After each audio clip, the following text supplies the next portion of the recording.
काम आई थी। बहुत बढ़िया प्रस्तुति, बहुत बढ़िया प्रस्तुति भाई ने यहाँ के तरफ से।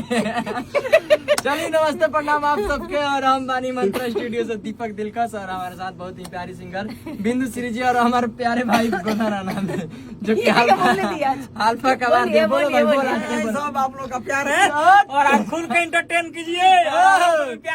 बताइए कैसा लगा वीडियो हम लोग का, बताइए कैसा लगा वीडियो, लाइक कमेंट और फॉलो करिए। रिक्वेस्ट में बोल। रिक्वेस्ट है, हालांकि मेरा दूधा बात है।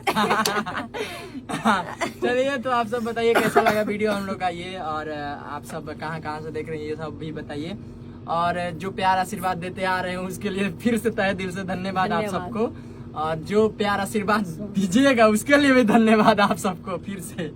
तो चलिए फिर मिलते हैं हम लोग दूसरे वीडियो में, तब तक के लिए नमस्ते।